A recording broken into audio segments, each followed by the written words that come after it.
Hey guys, Nick Espinosa, your chief security fanatic here, and today we're talking about the United States because the United States needs to declare a state of emergency over cyber threats. Now, here's what's going on and why I am making that statement. If you haven't heard of the Cybersecurity Solarium Commission, you're about to. Now, this is a bipartisan congressional committee that is urging the federal government in the United States to enact sweeping cybersecurity upgrades in order to modernize American defenses. And these are on a multitude of different issues that we're going to be getting into.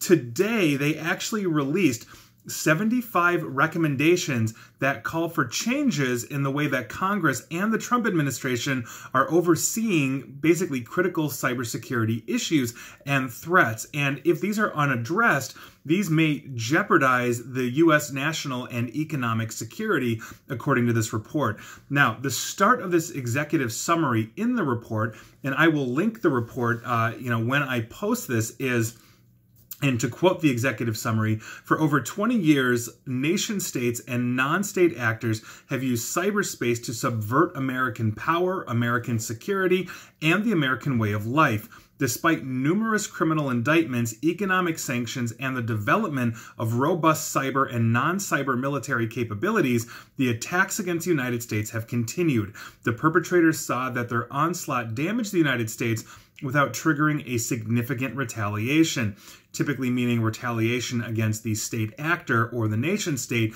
that is attacking the United States in cyberspace. Now, they have a new strategic approach to cybersecurity that they are calling the layered cyber deterrence. Now, this comes in 3 different prongs, according to them.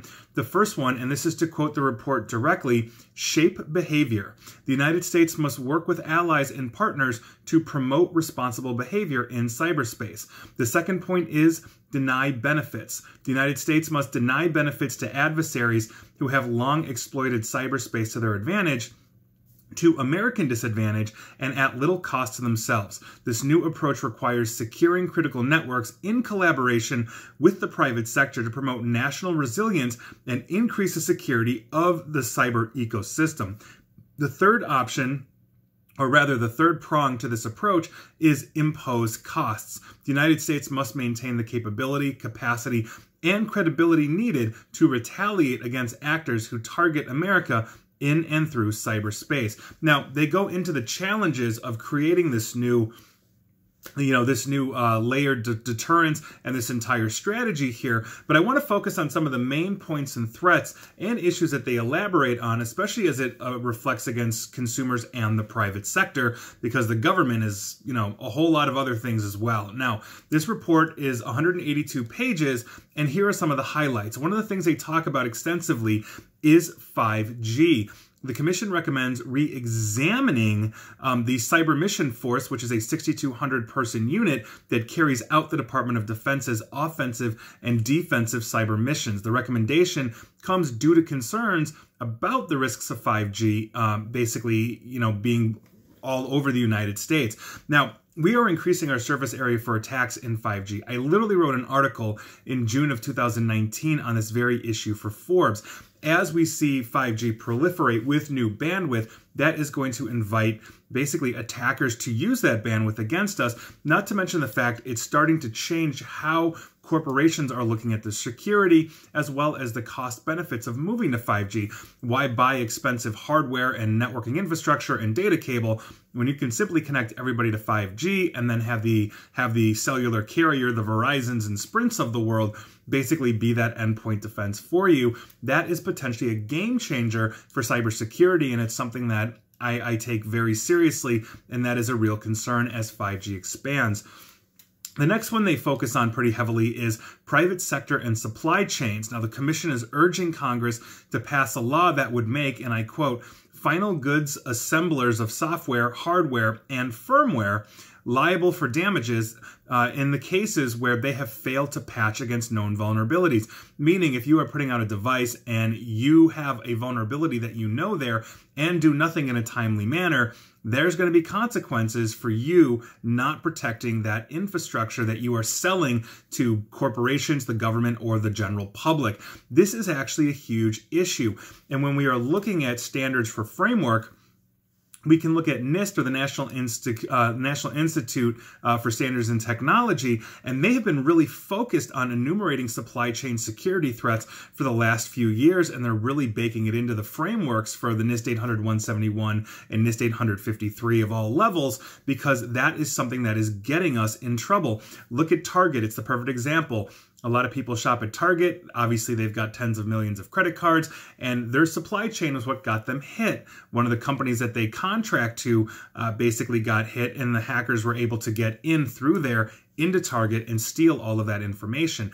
That is what we are talking about here. And when we are looking at defending, let's say, something as large as the federal government of the United States, they have suppliers from the private sector all over the place. And so that's obviously something very, very significant that they need to discuss and really focus on. The other point that I want to mention, and this will be the last point that I mention, and feel free to read the report, I found it very interesting, is better oversight in government. Now, the Commission wants to bring back a derivative of the Cybersecurity Coordinator. This is a role that former National Security Advisor John Bolton eliminated a few years ago, which basically was not really remediated. There was no real response to that. This time, however, the Commission wants the cybersecurity point person in the White House, basically to be a permanent fixture. This would be the National Cyber Director, and this individual would be Senate confirmed. And so this would not be a basically on-the-fly appointment by any president in the future. It would have to have basically the nod and the vote from the Senate to ensure that that individual that is the National Cyber Director is appropriate for the job. Now, oversight of cybersecurity issues have been hampered and basically in Congress as well, because we have multiple committees all over the place in both the House and the Senate, and this is according to the Commission. So it is also recommending creating a House Permanent Select and a Senate Select Committee on cybersecurity specifically, but these new committees basically may not have broad appeal because they will pull from existing committees' work. And so that is probably going to be a bit of infighting in Congress, both houses, to see if we can get that done. But these are the looks, this is basically the boots on the ground here. This commission has been working for some time now to get this here, and there were rumors of them basically declaring or recommending that we declare a state of emergency in the United States due to cyber threat.